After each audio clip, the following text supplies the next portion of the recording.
Okay, so welcome to the second day of the workshop. So today we'll have 4 overview talks as well as the poster session.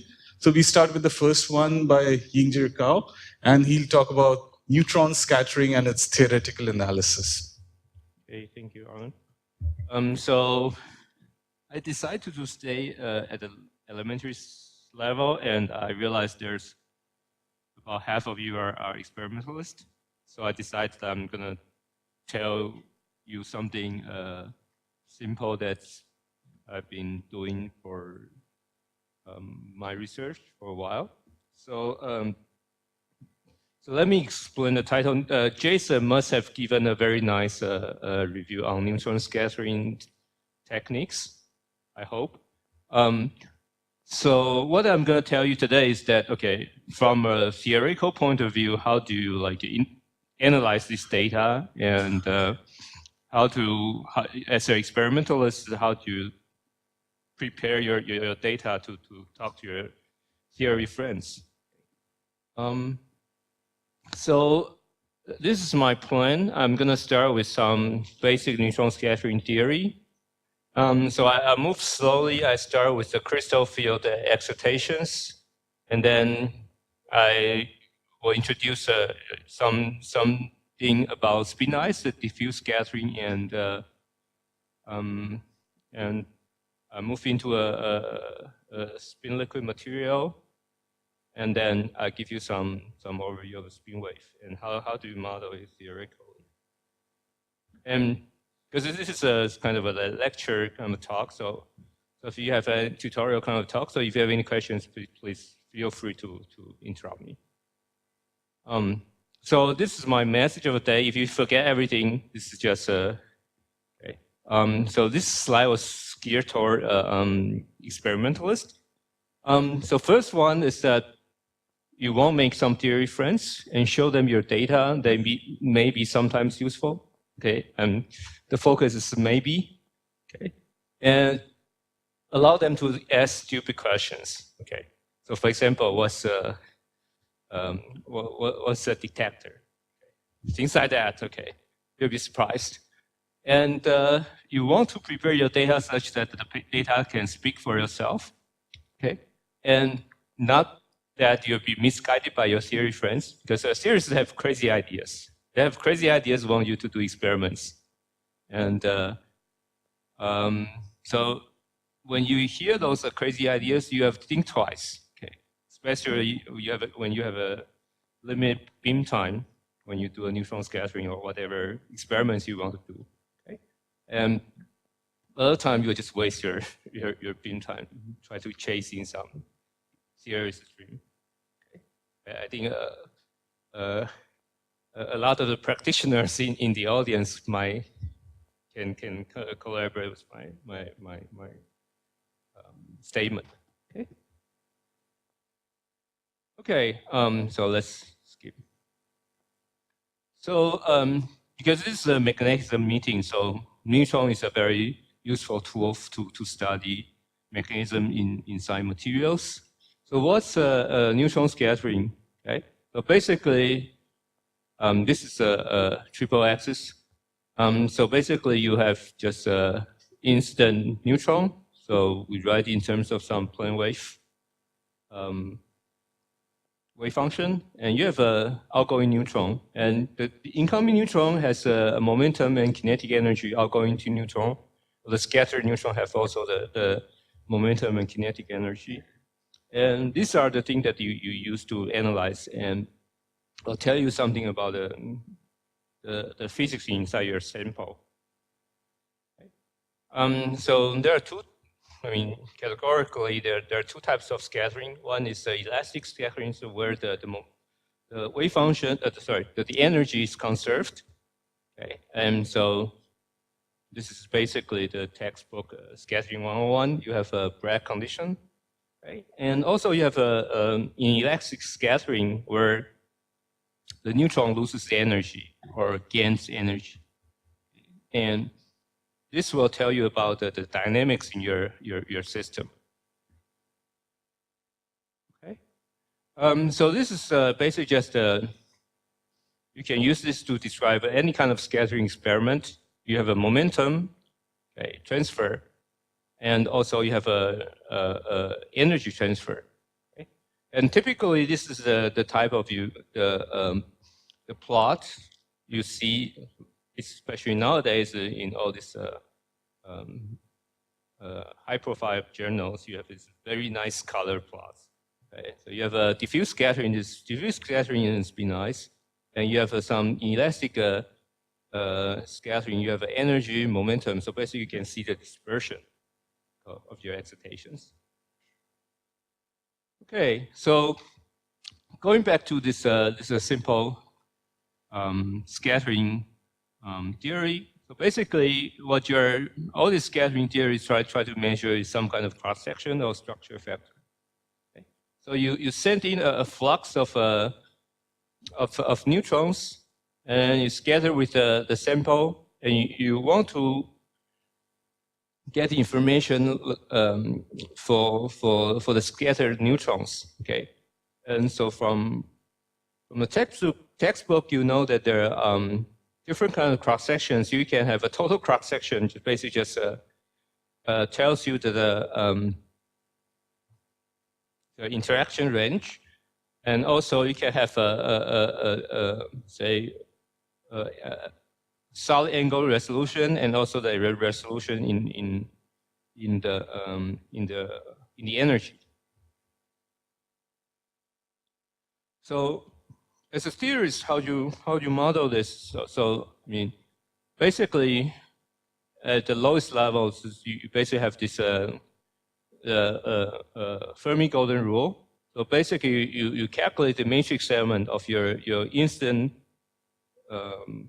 neutron or electron or photon wave function, and through some and the outgoing neutron wave function and of the matrix element of this interaction Hamiltonian, okay, and with some conservation loss, energy conservation loss, okay. So then you get some rate. So basically, it's you have an incident momentum and outgoing momentum.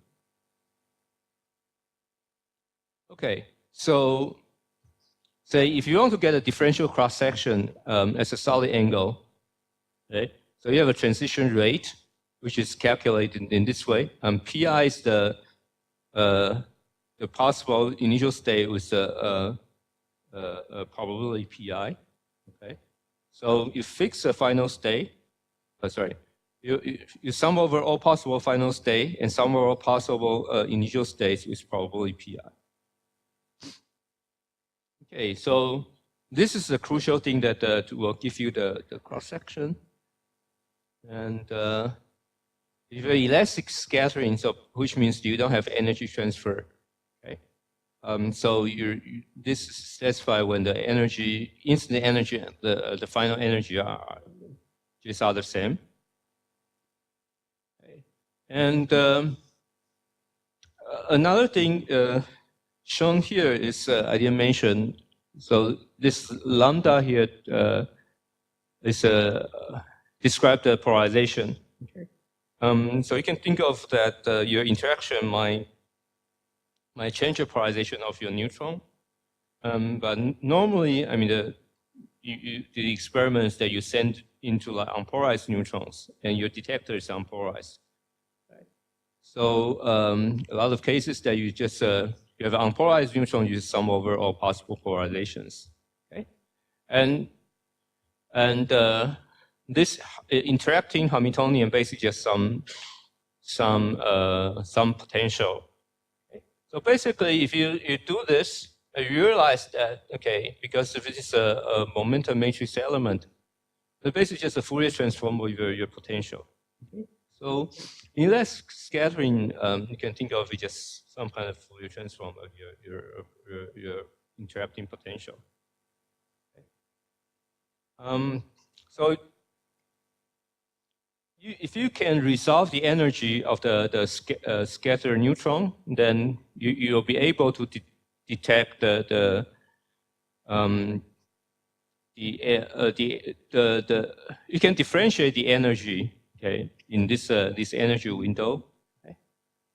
So you can the cross section becomes slightly more complicated, but the idea is the same. You have this this Fermi golden rule, and with some modification, and this is okay. All right. So with that understanding, so basically you know that you just send in a neutron, and you try to let it interact with some interact with your system, and you detect the outgoing neutron. And depends on your detector, you can get the angular resolution of the energy resolution, and then you get a lot of information about your sample. Okay. So the next step I want to do is that let's look at the microscope theory of how the neutron interact with the nucleus. Okay. So this is the simplest model. So let's assume that there's only a small fraction are scattered. So basically, we were in a very dilute limit. So only a very small fraction of the neutrons are interacting with the nucleus. And because in this case, the neutron nuclear potential is short range. Okay. So basically, you can think of it as kind of some kind of hardcore. So so the potential we want to use is this kind of Fermi pseudo potential. Okay. So basically, just some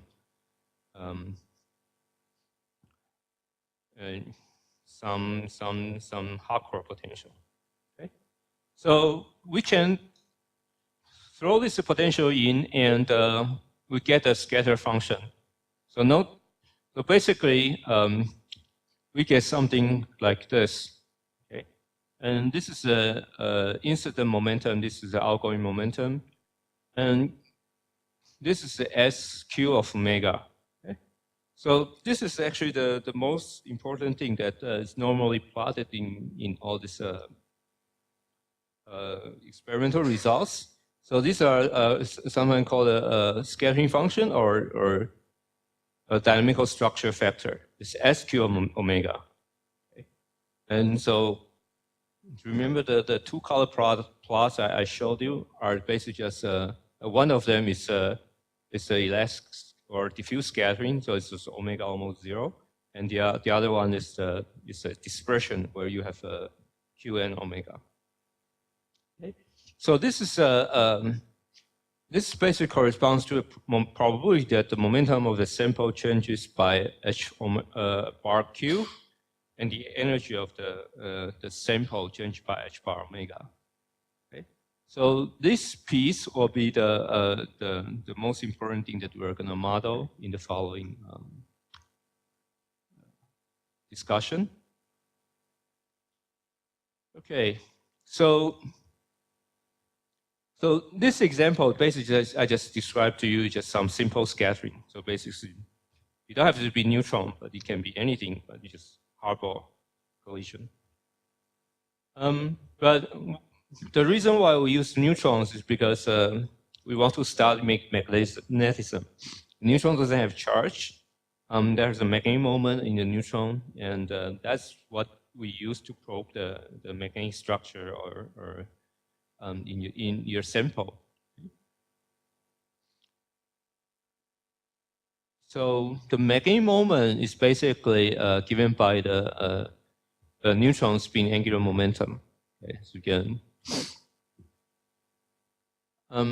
so let's analyze this magnetic scattering. Okay, remember this double differential cross section. Okay. So if you look at carefully, okay, so I put in different boxes just to make things clear. We have terms which is important. This is coming out from the energy conservation, okay, and there's a term coming out because of the initial neutron states. Okay, and if you have unpolarized neutron, then basically you just sum over all the possibilities. Okay? And the physics actually coming from this matrix element. So how do we model this magnetic scattering? Okay, so normally what you use is this dipole approximation. So basically, it's that your neutron interact with the local magnetic field produced by your magnetic ion structures and so on. So basically, and this matrix element, okay, then I can write in terms of this. So this B field basically just, you can think of this, in the simplest case, it will be contribution from the, you have a single magnetic ion. So then you have it from spin degrees of freedom and angular momentum, orbital degrees of freedom. Okay. So you have two parts of your magnetic moment. So you have a spin, you have a spin, and also you have this angular momentum. Okay, basically it's the orbital motion. Okay, so this matrix element, okay, this matrix elements, okay, with this this interaction, it can be written in this way. Okay, can be written in this way. So where Q is the momentum transfer. Okay. And on the other hand, sorry, this is typo here. It should be L. The angular momentum part, the orbital motion part. Okay, so basically you can return in terms of this. Okay, no. So this is the L cross R, and you do Fourier transform. Okay, so you have something like this. Okay, so notice that you all have this this cross product, okay, because if you have some angular momentum. So when you write everything, when you put everything into this equation, what you found is that the magnetic scattering, the final matrix element, okay, you have something like this. So this, because of these cross products, the magnetic moment, well, what you are probing, okay, what you are probing is actually the transverse part. So all the magnetic structure you are probing is the magnetic structure or magnetic moments transverse to your momentum transfer direction. Okay. Yeah. So I cannot really do this derivation on the spot, but basically the message of this this slide is that when you think about magnetic scattering from the neutron, all you probe, the neutron only see the magnetization that's perpendicular to your momentum transfer. Okay, so you don't see the full structure. Okay, and the origin of that is because you have this dipolar interaction.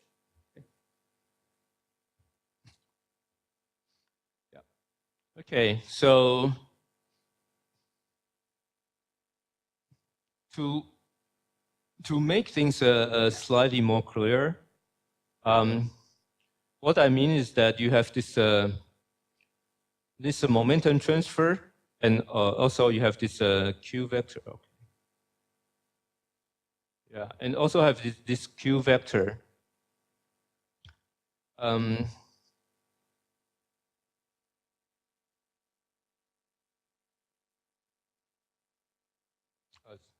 This is your momentum transfer, and this is a Fourier transform of your magnetization. Yeah. Okay. So So this is a Fourier transform of your mechanization. And because of this structure, you only see the mechanization perpendicular to your momentum transfer. Okay, so this is how you write it. But as you can see, that you can write it in terms of something like this. Right? So this this basically just says that this is you can just do when you're modeling with your theory, you can just do the calculation the normal way, but you just need to take the transverse component of whatever you calculate in your theory, and then you get your scattering function. Okay, so this part is a scattering function. So any questions?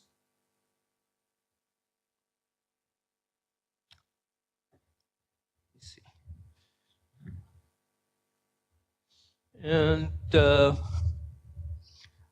And from fluctuation-dissipation theorem from StatMech, you know that the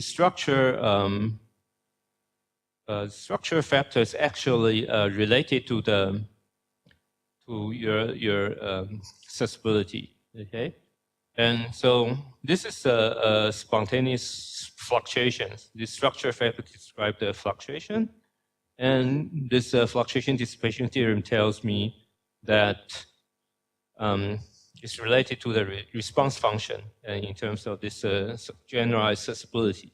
Okay, so to model the structure factor, the key thing is to get this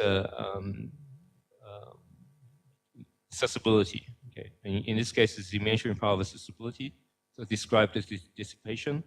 Okay, so you have a generalized susceptibility. Okay, written in this way, which is depends on Q and omega, and you have a real part, you have an imaginary part. And the key thing is that all this, we can get this susceptibility in the simple way, at least at a linear response level. Okay, so basically, we want to calculate chi Q of omega under this condition. So how to, okay. And because of this theorem, so there's a detailed balance the condition. So your neutron energy gain and neutron energy loss will satisfy this kind of condition. Okay, so which means that your omega zero peak will have some relation with your minus omega zero peak. Okay, so these are the more abstract the idea behind how do you model this neutron scattering data. So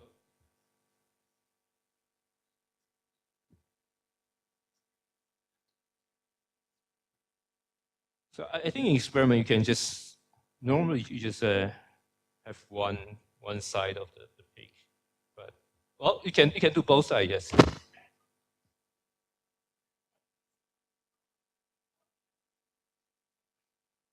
Mm-hmm.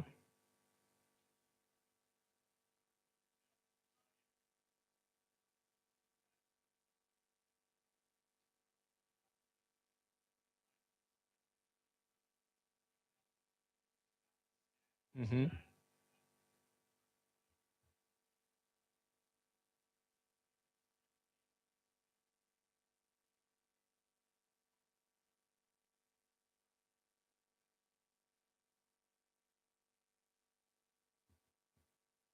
So okay, then that means that you can use this information to extract your sample temperature.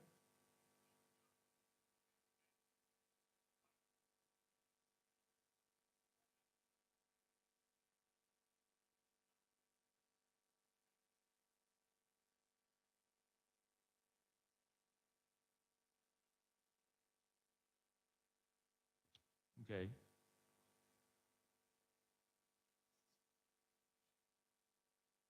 Right. Yeah.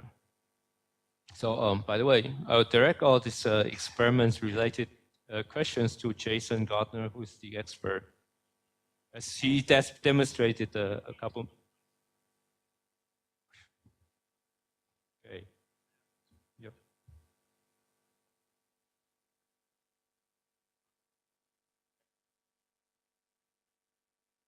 Okay, so you get your elastic scattering actually just give you something related to the chi prime. No. I mean the neutron. Your elastic scattering.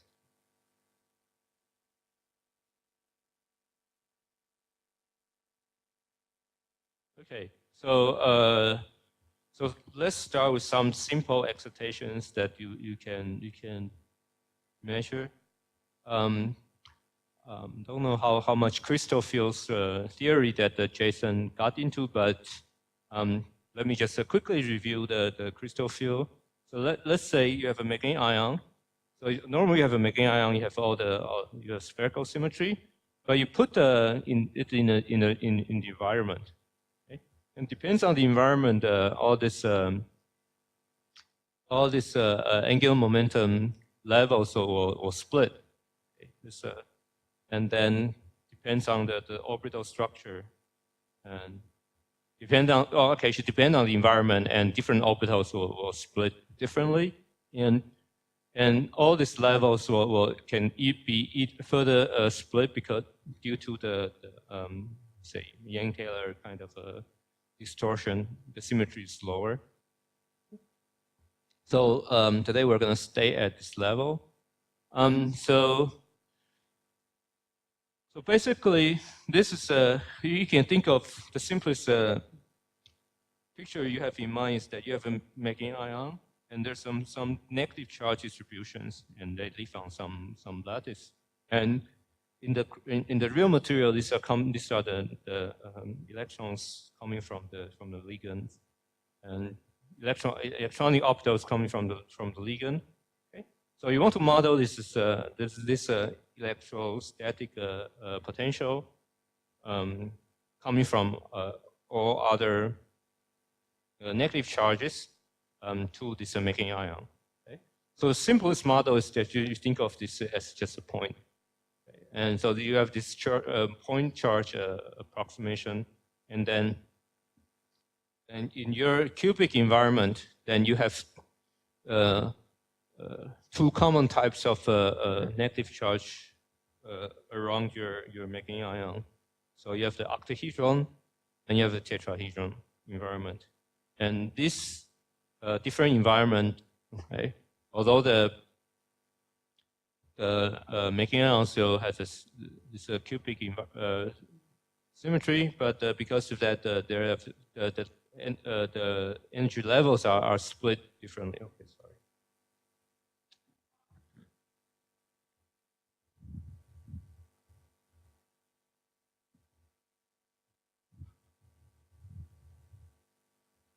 Okay. So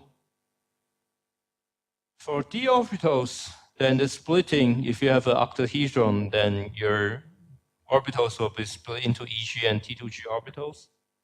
Okay. And if you have the octahedron, so EG orbital will be the head at higher energy because of the distribution of your orbitals. You have a tetrahedral environment. Your EG will becomes a low energy, and T2G will has a higher higher energy levels. So the question is then, okay, say you want to model all this crystal field. Okay, what do you do? Okay. So basically, you just have to sum up all these Coulomb interactions coming from all this negative charge around this ion. Okay, and so the simplest way is to treat the neighboring ions as point charges, and you can expand this potential in terms of spherical harmonics. So basically, you are doing the multiple expansion. And because of the symmetry, then there's actually the cubic symmetry. You have a lot of cancellation. Okay? So at the end, your potential just look like this form. Okay? And so then all you need to do is just calculate the matrix element of this. You have a local wave function and just calculate the matrix element of this. But as you can see, this is not so trivial. Okay? But the key thing is that we did this dipolar, multiple expansion, and these are spherical harmonics. So we know that equivalently, we can just write them in terms of this angular momentum.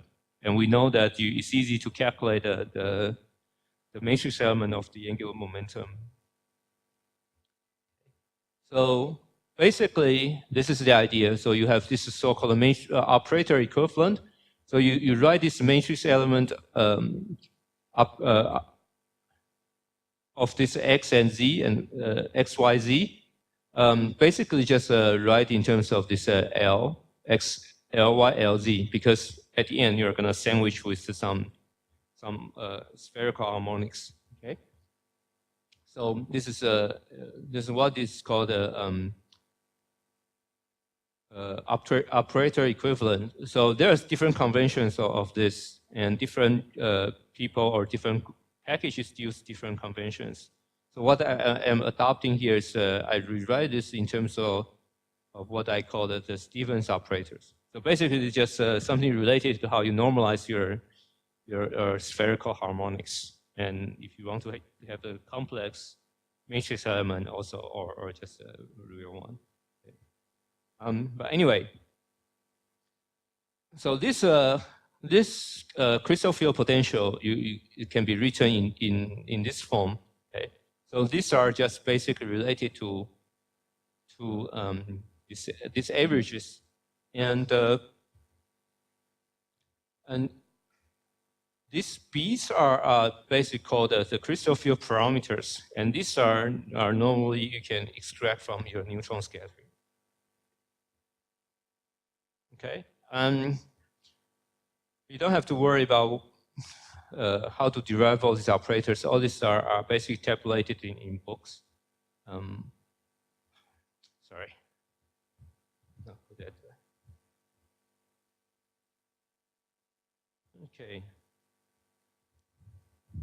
So let's look at some examples. So if I have a 3D1 configuration and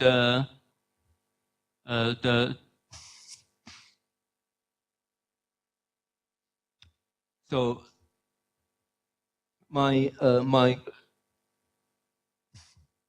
my electrons are actually living at this L equal 2 manifold. So then I can just write down so this is basically just rewrite this, okay, and put in the numbers. Okay. So I can diagonalize this and get the different states. Okay. Yeah. So the and so this is just for the transition metal ions. For the rarest ions, the spin orbital coupling is so J is a good quantum number. Okay, so the spin orbital coupling is important. So J is a good quantum number. Okay, so instead of using the L, you write everything in terms of L's manifold. You write everything in J, and you treat the crystal field as your perturbation, and then you get all this spectrum. Okay. Okay, and I briefly mentioned that for d electrons, okay, the crystal field is the strongest perturbation of your electronic wave function, okay? And spin orbital is not so important, but it is important in the F electrons. Okay? So when you have transition metals, your crystal field is much stronger than spin orbital. So you have this orbital moment reduction, or it's a quench. But for Fe ions, your spin orbital coupling is much stronger. So if the ground state multiplet, you have to write in terms of this J manifold, and they'll be split by the crystal fields.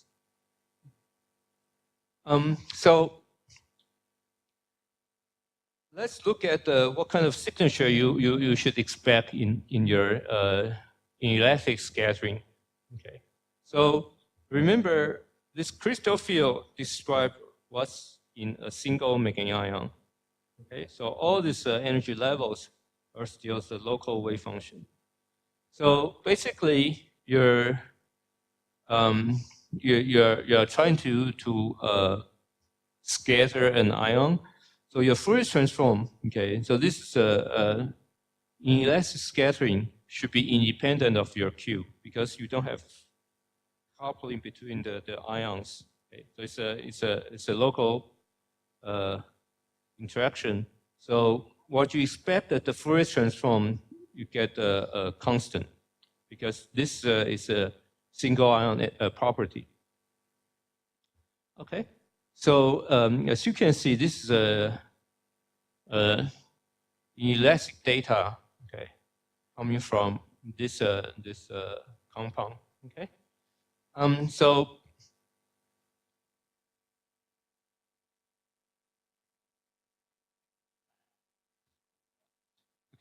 So this is just energy. There's no dispersion, and this all these energies basically just corresponds to different transitions. The transition between energy levels in your system. Okay. So typically, this is how people get back all this B and all these crystal field parameters. You do experiments and at different temperatures. For example, at the lowest temperature, you only have a transition between A and B. This you have a transition A and B, and at higher temperature, because all this higher energy levels are populated, you get a transition from for say C and so on. Okay, so with that you can sort of like get the information about this crystal field.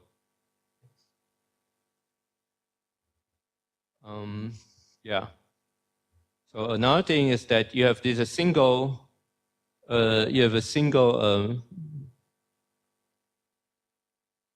large spin magnets, okay, and you have an effective spin Hamiltonian look like this way, and you basically can get also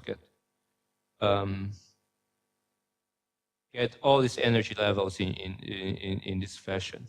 Okay, so and this is what people did to get this these lines. Right. So, to summarize, what we're discussing for this crystal field excitation, you have to remember it's just a local probe, and there's no dispersion, right? So you don't see that momentum dependence of your peaks. You shouldn't see any momentum dependence of your peak. Okay. So next thing I want to talk about is the diffuse scattering in spin ice. So what I mean by diffuse scattering, okay? So you can have a scattering which is not, well, due to some some imperfections or short range correlations from your system.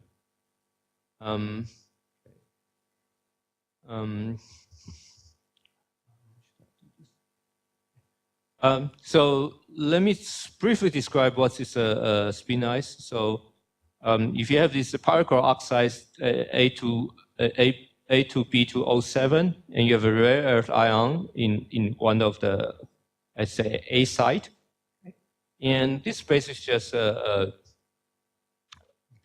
A site becomes a corner sharing tetrahedron, and there's a geometrical frustration. And the peculiar thing is that the crystal field of these systems gives these magnetic ions have what we call the one-on-one Ising anisotropy. So I'm going to discuss these three types of samples. The holmium dysprosium titanates are the spin ice compounds, and the terbium titanate is the loosely speaking spin liquid compound.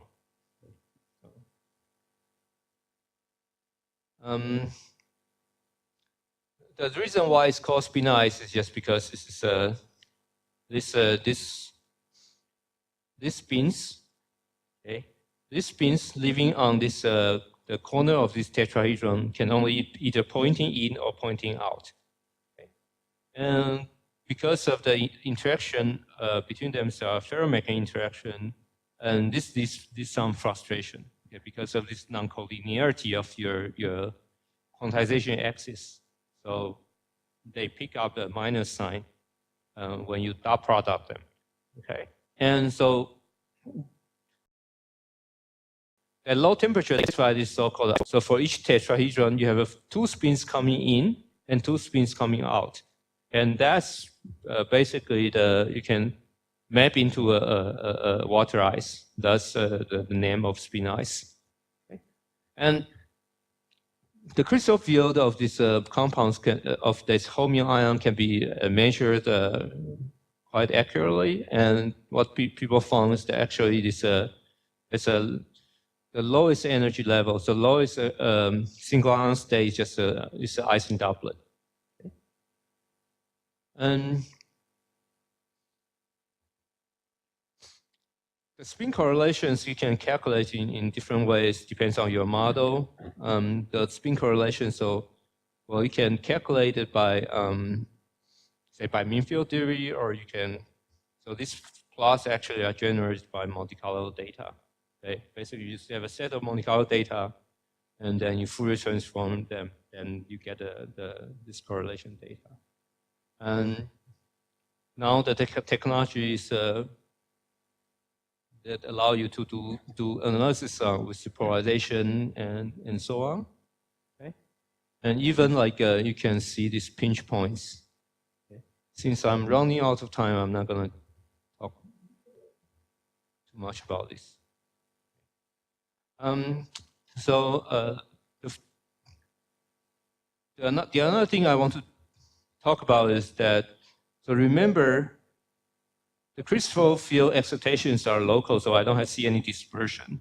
Okay? The diffuse scattering, what we're talking about, is actually very close to omega equals 0.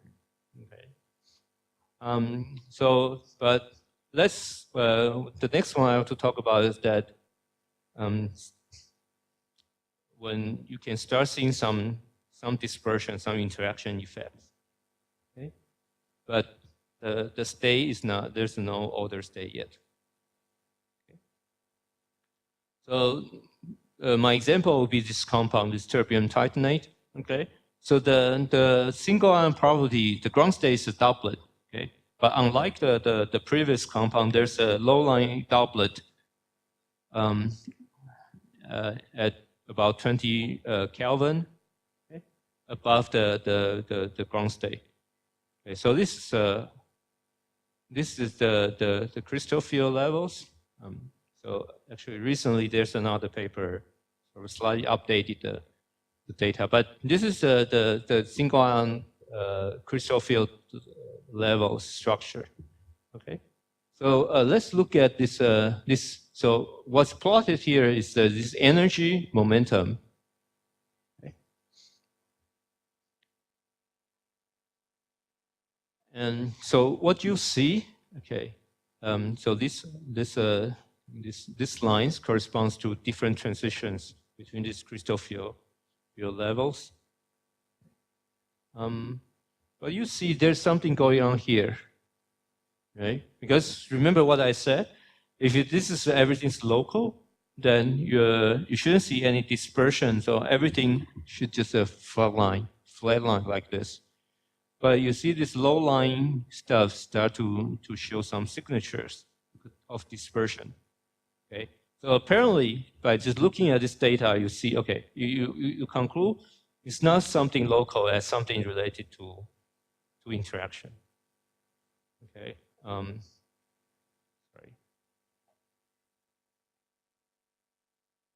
I'm just gonna. So this is a very old data derived from this paper. This is Jason Gardner's. What? Well, 2001. And so this is the experiments. So this is basically the scattering. They show a strong scattering intensity at 002, but you do a naive like IC model calculation, you find there's basically zero intensity at this point. Okay. So, and also what they saw is that this dispersion. Okay. So you have they have a powder sample and also the single crystal sample, so they can map out the dispersion of this crystal field levels at different symmetry directions. Okay.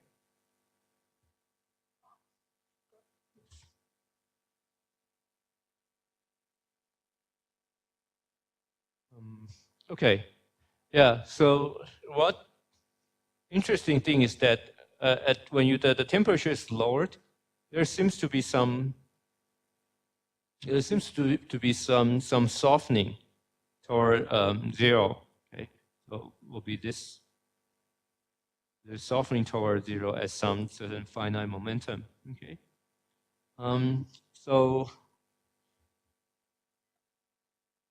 the way to understand this is you have to include this low-lying excitations. Okay.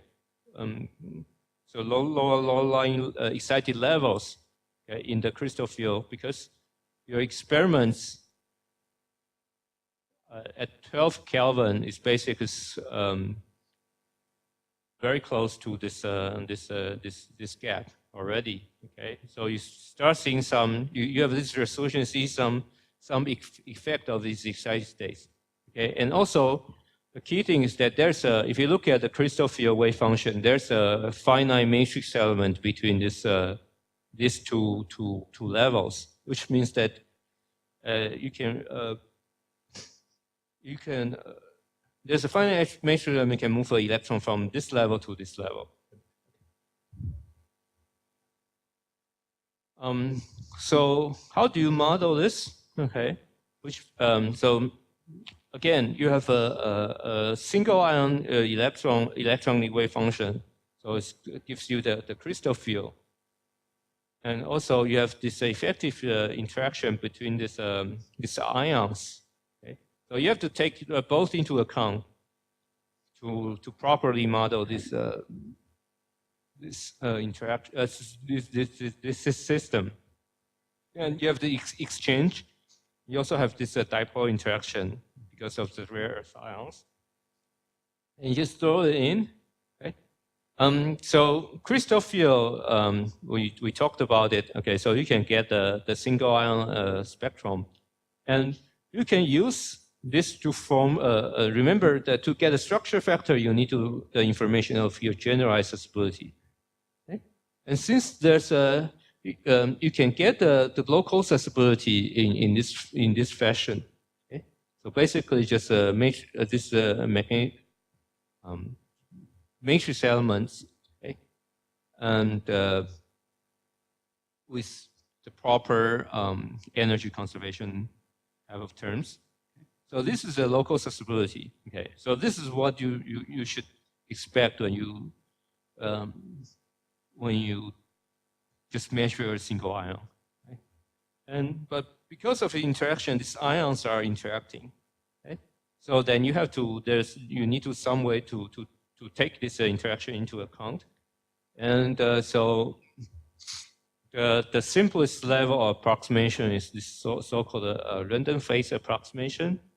The way you calculate the full generalized susceptibilities is basically you use the information of your local susceptibility, And you have this, basically this is summing all these bubble diagrams, if you want, in terms of Feynman diagram language. And so basically just invert this, and you get this psi. And then with this, then you can get a structure factor for your elastic scattering or your dynamic structure factor. Okay. So, so that's what we did, and we can get a decent result in comparison with the experiments. Okay. And we can also get this. We can describe this this softening mode. Yeah, and basically describe what Jason saw in the experiments. Okay, so within the last 5 minutes, I'll just briefly go through. Okay, so what I described to you is that it's still paramagnetic scattering. There's no order state yet. Okay, so in this turbulent titanate is a material that people call it spin liquid because it doesn't order down to, I don't know what's the current status, 50 millikelvin. There's no ordering. So it is from this set of data, you see that the system is approaching order because it want to order as wave vector, but it's not quite. Okay, but the next thing I want to talk about is that, say you already have some order state. What kind of excitation do you expect? Okay. And normally these are the spin waves. Okay. So this is my one slide explanation of spin waves. You can think of the Fermi Heisenberg model. Okay. And this is the ground state. Everything is pointing in the same direction. You will think that, okay, that the elementary excitation will be just flip one spin. Okay. But this costs a lot of energy. So actually, the lowest, the low energy excitation of the system is basically you have this wave-like. So it's sort of like each spin twists a little bit to absorb this excitation, but you don't go too far from this ground state. Okay, so it's basically a local distortion of the ground state, and you get a lower energy cost than just single flip one spin at certain site. And since there's a pitch, so there's a wavelength, and so you can measure. So this spin waves will normally have a frequency and a wave vector. Okay. So to model this, you can do certain bosonic approximations, and I'm gonna skip this. So after you do all this, and you can get the dispersions will look like this, and we model this excitations as bosons, and these are the magnons. And for ferromagnetic, these magnon dispersions actually at k goes to 0 is this quadratic dependence. Okay. And this is something that you can really measure. Okay. And what cool thing about this is that you can get all this calculation. And what normally people do is that you use this spin wave dispersion to get back the microscopic the exchange coupling. Say, for example, in this case, they can fit the J1, J2, J3, J4, J5, and so on. Okay. And that's sort of like the best way, I don't know, to nail down the microscopic spin Hamiltonian for your system, effective spin Hamiltonian for your system. Those parameters, if you can do a spin wave dispersion measurement. And so for antiferromagnets, the dispersion is linear.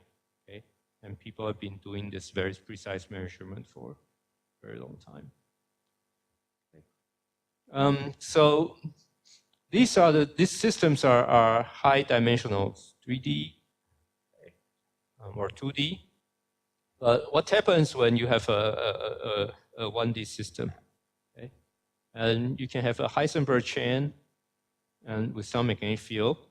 Okay? And the ground state is simple, okay? And you can have spin waves. Okay? And what you send in is basically just okay. You send in a neutron and you flip a spin, and you want to know what happened to this spin, excitation. Okay? So it turns out that the elementary excitation for this 1D system is, so it's not magnon, it's actually some kind of fractionized excitations, it's basically this domain wall.